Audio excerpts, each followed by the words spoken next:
عمر ابن عبدالعزیز رحمه الله دا ډیر یو نیک انسان او نیک بادشاہ تیر شوی دی. نیک بادشاہ داسې بادشاہ چې د مشرق نواله تر مغربه پورې ته د بادشاهي وه. دومره لویه بادشاهي الله ورکړې وه. چا چې به د عمر ابن عبدالعزیز رحمه الله نوم واورېدو نو په هغه باندې به رپی راتو. الله تبارک وتعالی ورله دومره روب ورکړی دومره روب ورکړی و. خو یو ځل چې کور ته راغی خپلې نوڼی چې خواله رالې نو نوڼو دا خولې په څادرو باندې پټې کړي دي. دا خولې په څادرو باندې پټې کړي دي. نو خپله بیبي یې راوغوښته وایي زما دا نوڼه خو زما نه ستر کوي بچو زه خو ستاسو پلار یم زما نه خو ولې خولې پټې کړي دي. بیبي ورته وفرمایل وی ای امیر المؤمنین ای زما د سر تاجه دا ستا نه خولې د دې وجې نه پټې کړي دي چې نن دوی ډوډۍ په اوږې پورې خوړلې ده. په کور کې بل شی نه و صرف اوږه موجود وه دوی په هغې پورې ډوډۍ خوړلې ده. نو د خولو نه یې بوی ځینو ځکه د خولو نه څادرې تاو کړي دي چې زموږ په پلار باندې دا بدبویي چرته ورنشي. عمر ابن عبدالعزیز رحمه الله په دغه ټیم کې د خپلو نونو ته په جړا شو وی بچیا که زه وغواړم زه تاسو له هر قسمه خوراک دې کور ته راوړی شمه.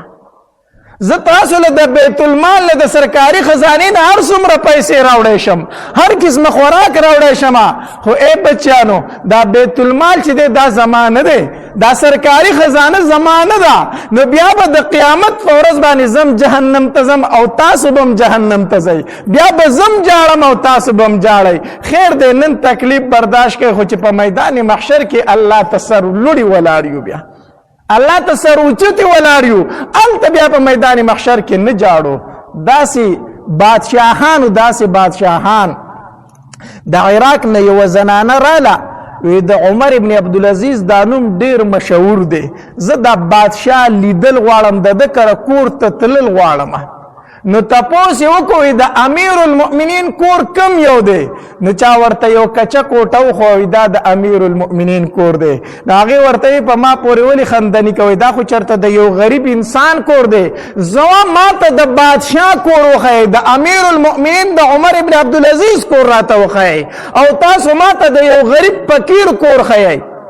نو خلکو ورته وویلو وی چاته چې ته ملنګ او فقیر او غریب وای دکه کور هم د امیر المؤمنین دی. دا د امیر المؤمنین عمر ابن عبدالعزیز کور دی. دا الله زنانه چې دننه لاړه نو د ده بیبي لګیا د خټه کوي خو یو سړی دننه راځي هغه ورله د بار نه خټې را دننه کوي. نو چې د بار نه خټې را دننه کوي نو دا کومه زنانه چې د عراق نه راغلې وه نو د ده د بیبي ته وایي ته عجیبه ښځه یې ستا نوکر کور ته ځي او راځي او ته تې پرده نه کوي ته څنګه عجیبه زنانه یې. ته د عمر ابن عبدالعزیز ښځه یې او د پردي نارینه نه پرده نه کوي. دا مزدور د کور ته ځي راځي خټې راوړي او ته تې ستر نه کوي. نو د عمر ابن عبدالعزیز رحمه الله دی بیبي ورته وفرمایلو وی دا کم سړی چې ما له کور ته دا خټې را دننه کوي که نه دا زما مزدور نه دی دا د مسلمانانو بادشاه امیر المؤمنین عمر ابن عبدالعزیز دی. نو دا خو زما خاوند دی نو زه ترې څنګه پرده وکړم څنګه ستر وکړم. زمونږ کره کور د خټې او د خاورې ضرورت نو د مزدور طاقت مو نه کېدو. زما خاوند د وخته چوټي وکړه چې نن به زه ستا سره په کور کې خټه وکړم. دا خو زما خاوند دی نو زه ترې څنګه پرده وکړم. نن موږ خپل ژوند څه ته رسولی دی کوم حالت ته رسولی کوم تکلیف ته رسولی دی. روژه ماتي کې دومره څیزونه پراته چې حد نه وي او هغې کې هم په حلالو باندې ډېر کم راغلي وي. خپل روزي حلاله کوي خپل نوڼی حلاله کوي. حدیث مبارک کې راځي نبی علیه الصلاة والسلام فرمایي ډېر روژهدار داسې دي چې هغې ته د لوږې تندې نه ماسیوا هېڅ شی نه میلاویږي. د سهار نه واله تر ماښامه پورې دا خوله بنده کړې ده ډوډۍ نه خوري اوبه نه څکي. خو نبی علیه صلات وسلام فرمایي صرف دغه لوږه تنده ورته میلاو شو د الله په دربار کې ورته هېڅ شی میلاو نه شو. بیا محدثینو د دې حدیث په شرح کې ډېرې خبرې لیکلي دي خو یوه خبره پکې دا لیکلې ده وی ټوله ورځې روژه نیولې وه خو د روژه ماتې په ټیم کې روژه د حرامې روژې باندې ماته کړه. په دسترخوان باندې چې کومه کجوره ورته پرته وه دایم په حرامو باندې راوړې وه، کوم سالن چې ورته پروت و دایم په حرامو باندې راوړی و. نو ټوله ورځ یې روژه نیولې ده خو هغه روژه یې ماته کړه په حرامو باندې، نو الله ورته د کوم طرفه ثواب ورکړي؟ صرف لږ او تنده ورته میلو شوه. حدیث مبارک کې راځي وي په کومه ګېډه کې چې حرامه نوڼۍ پرته یې الله یې څلوېښت ورځې یو عبادت نه قبلوي، نو ستا دا روژه به د کوم طرفه قبول شي؟ زمونږ د حلال او د حرام سره کار نشته دی، خو زمونږ کار د دې سره دی چې په دسترخوان مې سالنې ډېرې زیاتې پرتې، پس دسترخوان می خرچی ډیری زیاتې پرتی، پس دسترخوان می هر شی پروتی. دا ورونو د روژې مقصد ګورې نه دی ښه، دا یو موقع ده چې الله تبارک وتعالی مونږ ته په لاس باندې راکړې ده. هغه ورځ به هم راشي، اختر ورځ به شي، نوې جامې خو به اغوستې وي او ټوله ورځ به ښکلي ښکلي خوراکونه وکړو، خو چې ماښام شي نو هغه روژه ماتې به نه وي، هغه ټیم به نه وي چې الله تبارک وتعالی فرمایي زه د روژهدار دعا نه رد کوم. هغه ټیم به زمونږ نه لاړ شي، ختم به شي. دغه 10 ورځې تیرې شولې یا 20 ورځې یا 19 ورځې اوس را سره هم پاتې دي، 20 روژه ماتي یا 19 روژه ماتي را سره اوس هم پاتې دي چې دا په غفلت کې تیر نه کو، دا په دعاګانو کې تیر کو، د خپل ځان دپاره، د خپل مور او پلار دپاره، د خپلو بچو دپاره، ته تمامو مسلمانانو دپاره پکې ډېرې زیاتې دعاګانې وغواړو. او خاص کر زما په خیال چې بیګا د 2 مسلمانانو ملکونو په منځ کې جګړه شروع شوې ده، افغانستان دی او پاکستان دی، دواړو روژه ماتې وکړلو، هغې طرف ته هم روژه ماته کړې شوه، د الله نه دعاګانې اوغتې شوې، الله زه مسلمان یم او ته مې مدد وکړه. دې طرف ته هم روژه ماته شوه، په روژه ماتې پسې دعا وغوښتې شوه، الله زه مسلمان یم او ته مې مدد وکړه. هغې طرف ته هم چې ګزار کېدو اواز یې وکړو نری تکبیر الله اکبر او ګزار شروع کړو، او د دې طرف نه چې ګزار کېدو نری تکبیر الله اکبر. عجیبه خبره ده کنه ده. دیو جن نبی علیہ الصلوۃ والسلام فرمایلیو وی په اخر زمانه کې داسي چې یو سړی براولږي او بل به مړ کې هو قاتل او مقتول به دواړه جهنم ته ځي، دواړه به جهنم ته ځي. صحابه کرام تپوس کو د الله پاک پیغمبره قاتل خو ځکه جهنم ته ځي چې د مرګ وکړو، دا مقتول ولی جهنم ته روان دی؟ نبی رسول الله فرمایلی هغه هم د مرګ اراده کړې وکنه، هغه هم د مرګ اراده کړې وه. نو په روژه ماتې په ټیم کې او د پېشمني په ټیم کې ډېرې دعاګانې وغواړئ. الله دواړو طرف ته مسلمانان دي، الله دا د دې دا جګړه ختمه کا. دا د کافرو سازش دی، هغې تماشه کوي، یو د یو سره ولاړ دی او بل د بل سره ولاړ دی، یو کافر د یو مسلمان ملک سره ولاړ دی او بل کافر د بل مسلمان ملک سره ولاړ دی، او دا دواړه یو بل ته مخامخ کړي، تاسو جګړه کوئ او په شاته ورته هغوی شاباسي ورکوي. الله تبارک وتعالی دې زموږ په حال باندې رحم وکړي. بهر حال د رمضان المبارک میاشت شروع ده، ډیره بختوره میاشت شروع ده. حدیث مبارک کې راځي نبی علیه الصلاۃ والسلام فرمایي وی کله چې روژهدار اوده شي الله تبارک وتعالی فرشتو ته فرمایي اے فرشتو دا روژهدار چې تر څو پوری اوده دی نو دا خوب په عبادت کې لیکي په اعمال نامه کې، ته دا خوب په عبادت کې حساب کوي، ځکه چې د اوده د خو بیا هم د الله په یو حکم باندې عمل کوونکی دی، اوده دی خو بیا هم په دې ټیم کې دی د الله یو حکم باندې عمل کوي، عبادت کوي، چې هغه روژه یې نیولې ده، روژه یې نیولې ده. نو دا خوب الله تبارک وتعالی فرشتو ته وفرمایي وایي دا ورله په عبادت کې ولیکئ. کله چې روژهدار چپ وي، چپ خاموش وي، حدیث مبارک کې راځي نبی علیه الصلوۃ والسلام فرشتو ته وفرمایي اے فرشتو دا روژهدار چې تر څو پورې چپ دی نو د په عمل نامه کې تاسو سبحان الله لیکئ، سبحان الله لیکئ. نو د روژهدار خوب عبادت ته، د روژهدار چپ پاتې کېدل سبحان الله دی. نو دا روژهدار چې د روژې په خوله باندې لګیا دی ذکر کوي، دا روژهدار د روژې په خوله باندې لګیا دی تلاوت کوي، دا روژهدار د روژې په خوله باندې په جمعات کې ولاړ دی په تهجد باندې، دا روژهدار د روژې په خوله باندې الله ته ولاړ دی په مسجد کې په نفل باندې، اسې چې د هغې به څومره زیات ثوابونه هغه به څومره زیات ثوابونه وي. دا یو موقع مونږ له الله په لاس باندې راکړې ده. مونږ ټوله ورځ وږي یو معدې زمونږ تشي د هغې نه یو وږم یو بدبویي روچتېږي زمونږ په دې خوله باندې روځي. الله تبارک وتعالی فرمایي ای روژهداره ستا د خولې نه چې دا کومه بدبویي راځي دا ماته د مشک او د عنبرو نه ډېره زیاته خوښه ده. د مشک او د عنبرو نه ماته ډېره زیاته خوښه ده.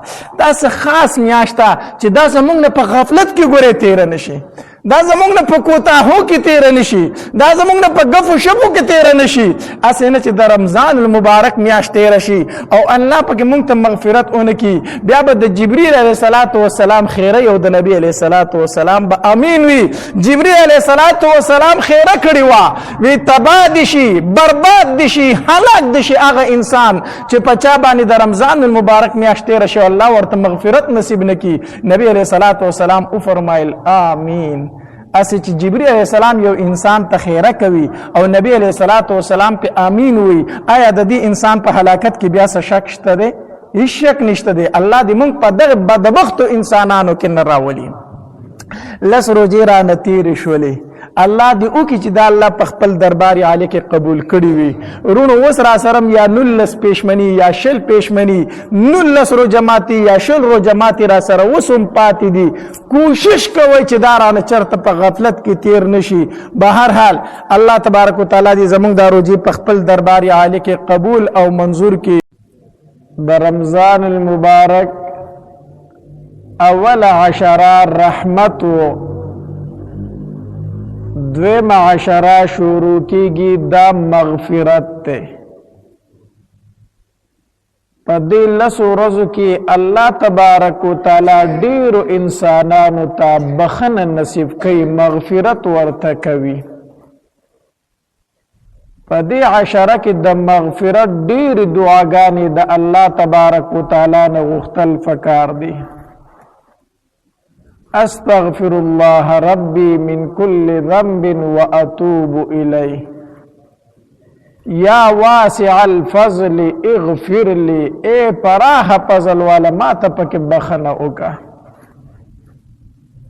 د الله نه پکې د خپل ګناہوں معافی ډیر زیات غوښتل پکار دی په دې عشره کې، ځکه دې عشره کې الله تبارک وتعالی ډیرو انسانانو ته بخنه کوي. نو ته پکې د الله نه د بخښنې دعاګانې غواړه، استغفار پکې ډیر وایه. حدیث مبارک کې راځي نبی علیہ السلام فرمایي د هر انسان نه کوتاهی کیږي، غلطی کیږي، ګناه کیږي، خو بهترین ګناهګار هغه انسان دی چې ګناه ته وشي او په ګناه پسې سمدستي توبه وباسي، د خپل ګناه بخښنه وغواړي د الله تبارک وتعالی په دربار کې. د استغفار ډیر فضیلت دی.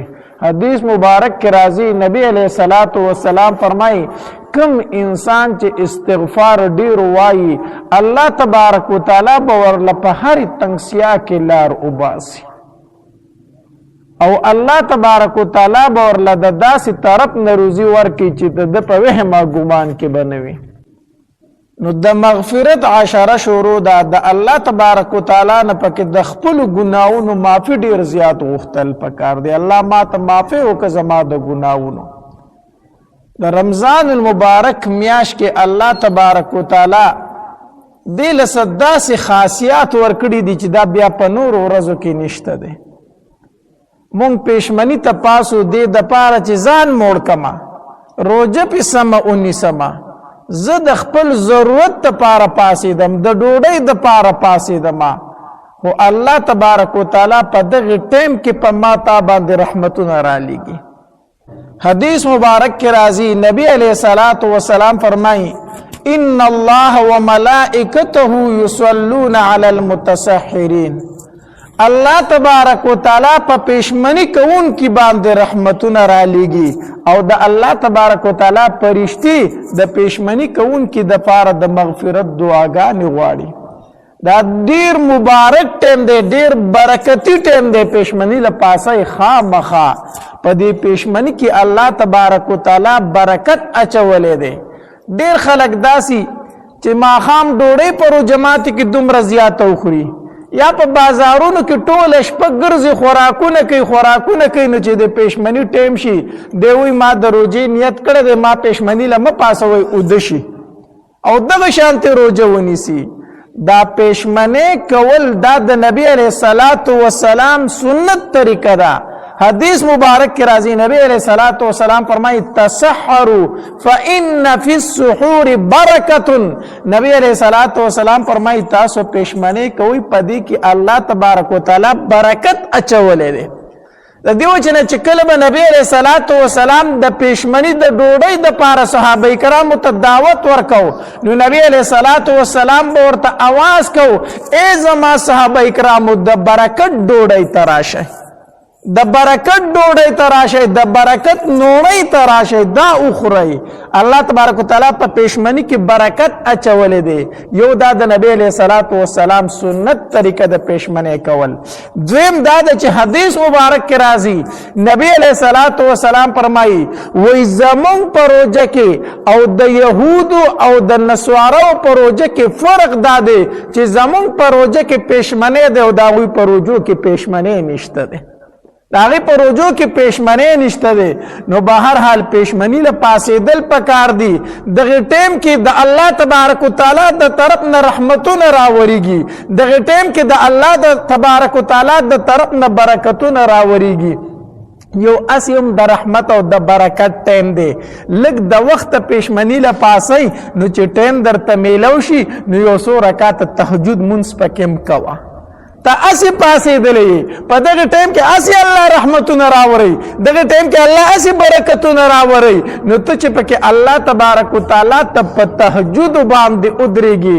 الله تبارک وتعالى نه پکې دعاګانې غواړي الله تبارک وتعالى په دغه ټیم کې دعاګانې د انسان ډیر زیات قبلي حدیث مبارک کې راځي نبی علیہ الصلوۃ والسلام فرمایي د شپې په اخیری حصہ کې الله تبارک وتعالى د خپل شان مطابق اسمان د دنیا ته نزول کی څنګه چې د الله تبارک وتعالى د شان سره خایي الله تبارک وتعالى د طرف نه یو څو اوازونه کیږي اے زمانه سوق غختون کې زمانه سوق سوال کوون کې شته د چې سوال قبول کما اے زمانه سوق روزي غختون کې شته د چې زور ته روزي ورکما اے داسې سوق شته د چې زمانه د خپل ګناونو بخنه غواړي زور ته ګناونه معاف کما الله تبارک وتعالى د طرف نه په خپل په دغه ټیم کې د اوازونه کیږي ته پاسېدلې تهجد دی وکړو ته الله تبارک وتعالى ته الله سوچت کې الله ته فرمایي چې زمانه سوق وختون کې سوچته چې زور ورکم الله زدر نه غواړم ما تراکا الله زرا پاسېدلم زدر نه غواړم الله تبارک وتعالى فرمایي سوق رزق وختون کې شته زو ته رزق ورکما ته الله ته فرمایي الله ته فرمایي چې زمانه رزق غواړي ز پاسېدلم زدر نه حلال روزي غواړم الله دعاګانې وکا الله تبارک وتعالى فرمایي زمانه سوق بخنه غختون کې شته د خپل ګناونو چې زه ورته بخنه وکما الله ته اوجاړه په دغه ټیم باندې الله زما ګناونه ډیر زیات دي الله ستانه ماپ کوون کې بل سوق نشتا الله زدر نه سوال کوم چې ما ته پکې بخنه وکا ما ته پکې بخنه وکا الله نو یو په پېشمنی په ټیم کې الله ته ودرېږئ تهجد کوئ د الله نه دعاګانې غواړئ یو په دغه ټیم کې الله تبارک وتعالى د انسان دعاګانې ډېرې قبلوي دویم د انسان دعاګانې الله تبارک وتعالى په وخت د روژمات کې ډېرې زیاتې قبلوي حدیث مبارک کې راځي نبی علیہ الصلوۃ والسلام فرمایي الصائم عند فطره روزدار چې کله په وخت د روژمات کې دعاګانې غواړي الله دغه دعا چرې نه رد کوي الله تبارک وتعالى ضرور قبلې دغه دعاګانې الله ضرور قبلې مونږ په دغه ټیم کې ډېره زیاته کوتاهي کوو د روجمات ټیمی د اذانونو ټیمی مونږ بار په سړک کې ولاړ یو یا په بیٹک کې په غف شفو کې مصروف یو یا په بازار کې په پکاو په غستو کې او په ډوډو غستو کې او په سالون غستلو کې مصروف یو حالانکه دغه ټیم د دعاګانو وي زنانه وي هغه غریبانان هم په دغه ټیم کې منډه او ترړي وي کله یو سالن دسترخوان لراوړي کله بل راوړي او کله بل راوړي حتی تر دې پورې چې اکثر په لار باندې روان یو کجوره خلی ته واچي روزه ماته کې نه دغه د دې ټیم نه دی، دا د منډو ترلو ټیم نه دی، دا په دسترخوان باندې کښېنه په دغه ټیم کې د الله تبارک وتعالی نه دعاګانې وغواړه. خو زمونږ روجمات یې موږ دومره ګران کړی دی چې موږ ترې وزګارېږو نه نو موږ روجمات یې دومره زیات ګران کړی دی چې موږ پکې دعا ته چېرته وزګارېږو. موږ خو 10 سالنې تیارونو چې هغه 10 سالنې دسترخوان ته راوړې خو په هغې باندې ټایم لګي که نه. نن خپل روجماتي ساده کوي، ساده ډېر زیات ساده کوي روجماتي. بس کجوره درته پرته ده، 1 سالن درته پروت دی، په دې کجوره باندې روژه ماته کوه، په دغې سالن پورې ډوډۍ وخوره، دا پوره ده. دغه ټایم کې د الله نه دعاګانې وغواړه په ځای د دې باندې چې ته د سالنو په تیارولو کې مصروف یې، ته په خبرو کې مصروف یې. دغه ټایم د دې نه دی.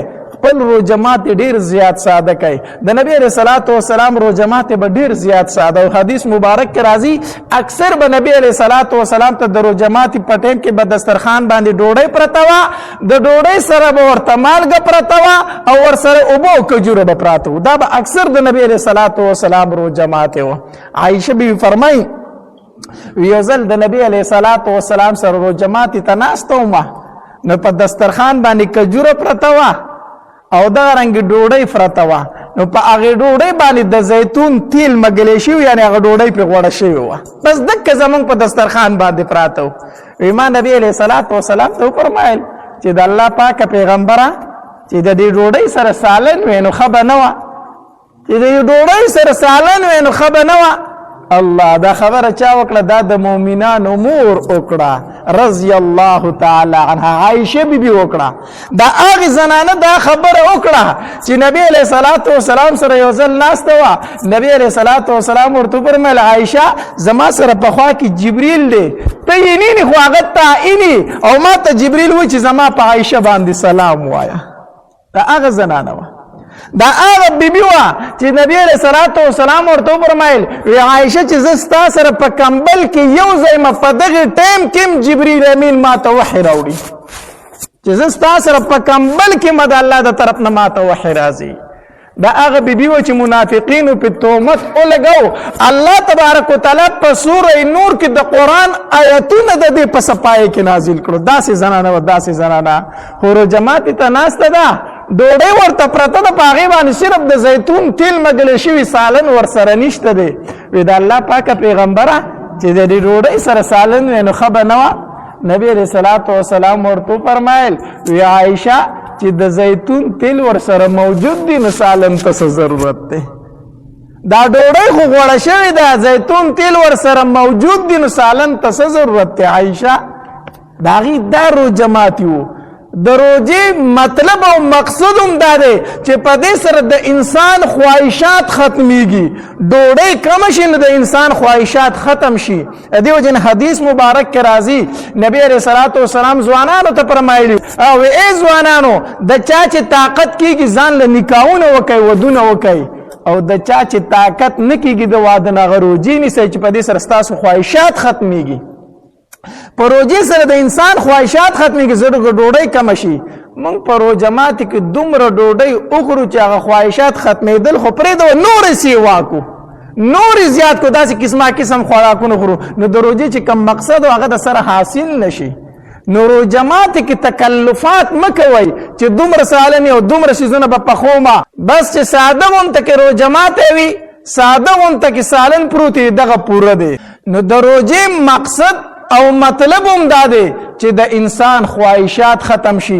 مونږ ټول ټایم د روجماتي کې دعا له ټایم ورنکو، د سالنو په تیارولو کې او د پکوړو په تیارولو کې او د زولبو راوړو کې، په دې کې مونږ ټول روجماتي ټایم تیر شي حتی در دې پورې چې اذان را باندې وشو دعاګانې ونه غواړو. حالانکه حدیث مبارک کې راځي چې الله تبارک وتعالی په وخت د روجماتي کې د انسان دعاګانې نه رد کوي، خپل روجماتي لږ آسان کوي. بل دا دی چې روجه ماتئ نو په حلاله روزۍ باندې ماتوه. داسې بیانات او واقعات اورېدلو دپاره ماجد اسلامک سټوډیو 11 چینل سبسکرایب کړئ، घंटे वाला निशान क्लिक کړئ چې همیشه د مولانا هاشمي صاحب په आवाज باندې داسې بیانات او واقعات ستاسو مهله راځي. کمنٹس کے سبحان اللہ ماشاءاللہ الحمدللہ ولیکئ او خپلو ملګرو سره یې د ثواب په نیت باندې شیر هم کې. والسلام.